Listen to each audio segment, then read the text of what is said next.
Bonjour à tous et bienvenue sur Vision Crypto en ce 2 décembre 2024. Alors la question qui est sur toutes les lèvres, c'est est-ce que nous allons partir en Altcoin Season? Il y a beaucoup de signaux qui montrent que possiblement nous pouvons partir en Altcoin Season assez rapidement.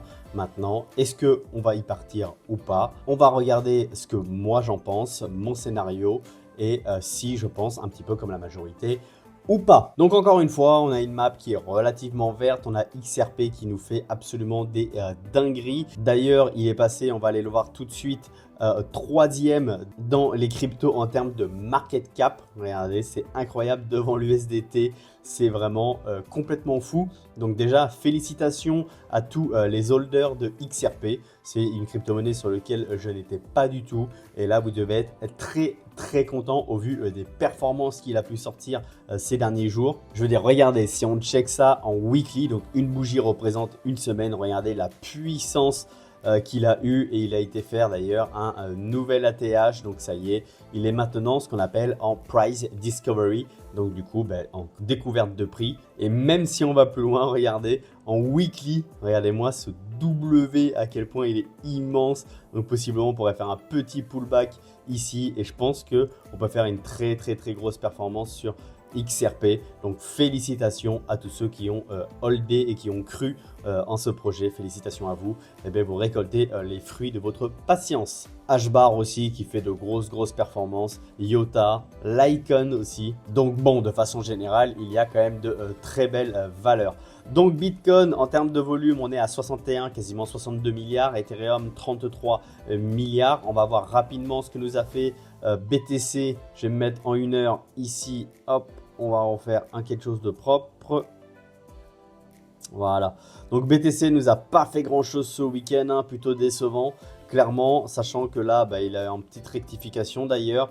Mais on n'a pas été taper les 100K. Moi, je veux qu'on aille taper les 100K pour le moment. Il est plutôt un peu en PLS. À voir, on a toujours le même scénario, hein. Est-ce qu'on va aller d'abord chercher toute la liquidité au nord ou d'abord chercher toute la liquidité au sud? Pour le moment, on le voit, il y a une grosse indécision ici, hein. Il est vraiment en range. Et comme je le dis depuis quelques quotidiennes, il va y avoir un gros mouvement. Soit ça va être un gros mouvement à la baisse, soit ça va être un gros mouvement à la hausse pour aller chercher les liquidités qui se trouvent à la fois au nord ou à la fois au sud. Mais dans tous les cas, ça va être un mouvement fort. Vu la stagnation qu'on a et vu les liquidités qu'il y a à la fois au sud et à la fois au nord, ça ne pourrait être qu'un mouvement puissant. Je conserve toujours mon scénario, comme quoi on ira chercher la liquidité d'abord au nord, parce que pour moi, il y a beaucoup plus de liquidité à aller chercher au nord et on peut faire un petit peu FOMO les gens. On passerait les 100K, donc les gens deviendraient un petit peu euphoriques et poseraient probablement beaucoup de longues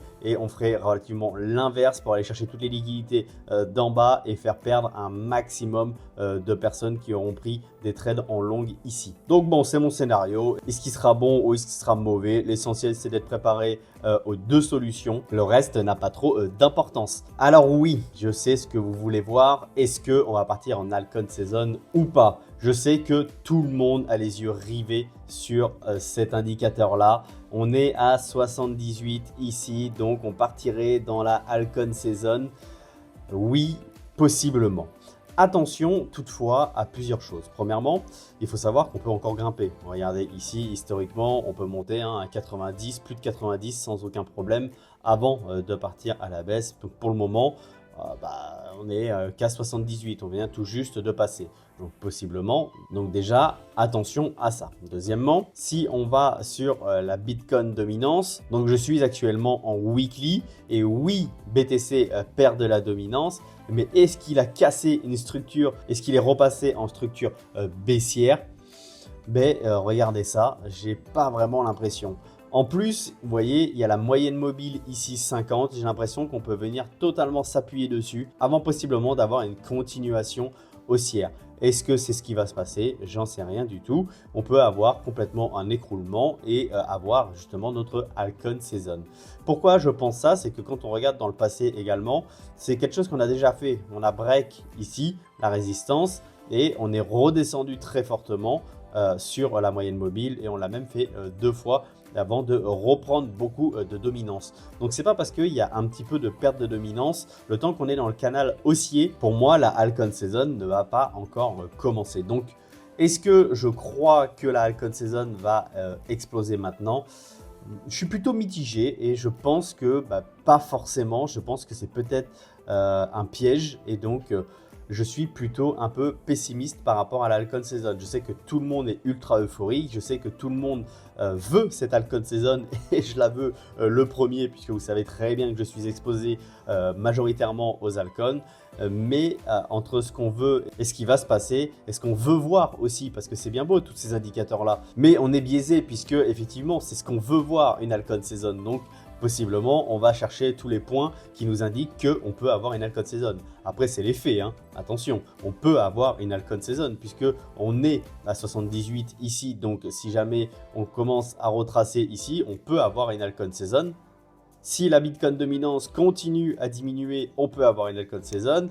Et troisièmement, si jamais BTC, lui, explose pour aller chercher les 100 000, on peut en plus avoir une Halcon Season. La Halcon Season se déclenche quand BTC continue de grimper, sa dominance diminue, ça déclenche la Halcon Season. Alors oui, vous allez pouvoir me dire, oui Romain, t'es pas assez bullish, franchement, t'es pessimiste.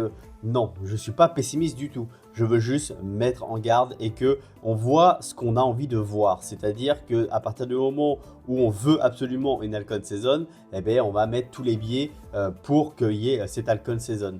Personnellement, je vois surtout que oui, il y a une correction de la dominance, mais on est toujours dans un canal très haussier et qu'on peut totalement revenir juste ici, faire pullback sur la moyenne mobile 50 et repartir et reprendre de la dominance. Après, si on part en Halcon Season, eh bien partons en Halcon Season. Moi, je m'en fiche. Ce que je veux, c'est voir les Halcons exploser à la hausse et ça m'irait parfaitement. Même si j'aurais aimé, vous le savez, hein, je le dis dans les quotidiennes, remonter ici dans les 65, 66, 67 voire 68% de dominance avant de repartir pour avoir une belle grosse chute et une belle grosse Halcon Season. Mais le marché ne fait pas ce que Romain veut, le marché fera absolument ce qu'il souhaite. Donc du coup, on verra bien.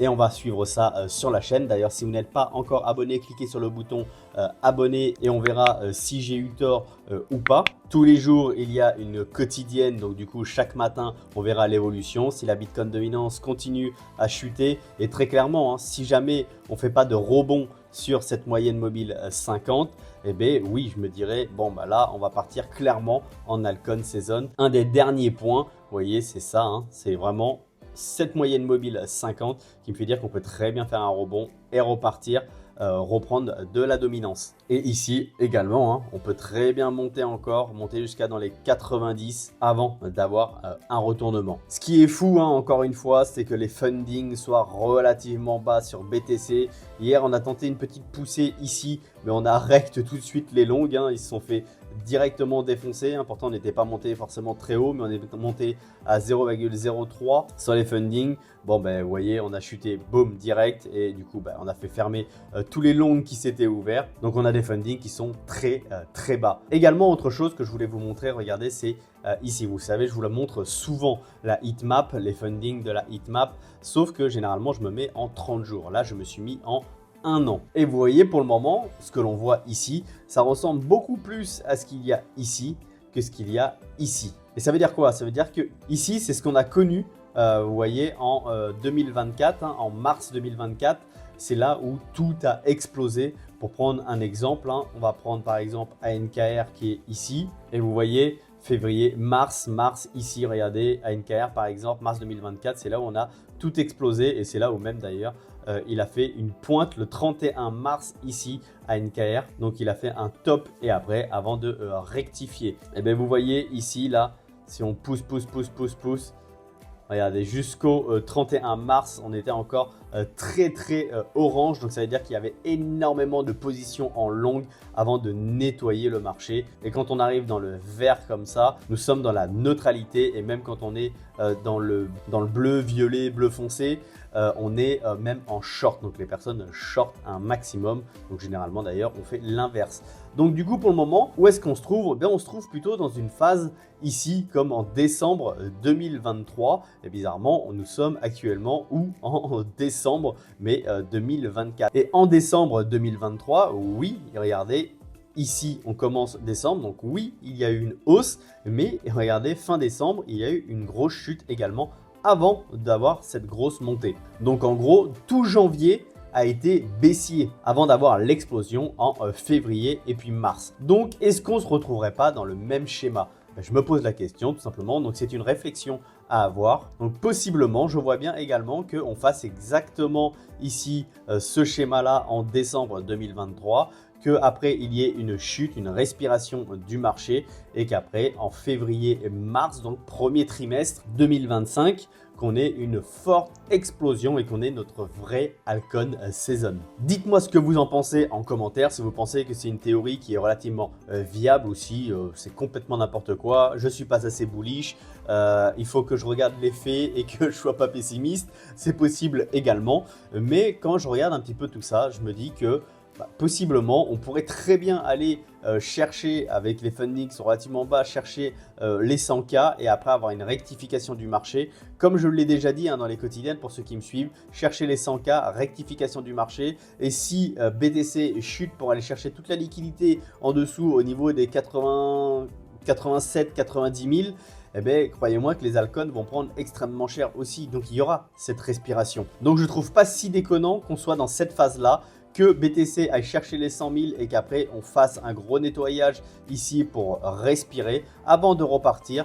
Du coup, en janvier, avoir un janvier possiblement très baissier et avoir après un février-mars explosif, mars-avril peut-être explosive et qu'on revienne dans ces phases-là. Voilà, c'est mon scénario. À voir si maintenant j'ai raison ou pas. Mais juste, je préfère être un petit peu sur ma réserve parce que pour le moment, personnellement, je ne trouve pas que tout indique qu'on va partir en Alcon Season. Il y a certains facteurs qui prêtent à montrer qu'on peut partir en Alcon Season, mais ce n'est pas complètement validé pour moi. Comme je vous ai dit, la dominance de BTC peut faire un rebond sans aucun problème. J'ai l'impression qu'on va aller chercher les 100K et faire une belle rectification de marché et que tout janvier, peut-être fin décembre et janvier, on va être plutôt baissier avant de repartir en février et mars. Et de toute façon, ça colle même en termes de date. Je trouve qu'on est vraiment pas mal. C'est ce que me prouve aussi également la heatmap. Les fundings sont tellement bas que je ne vois pas pourquoi on baisserait sur BTC en termes de prix.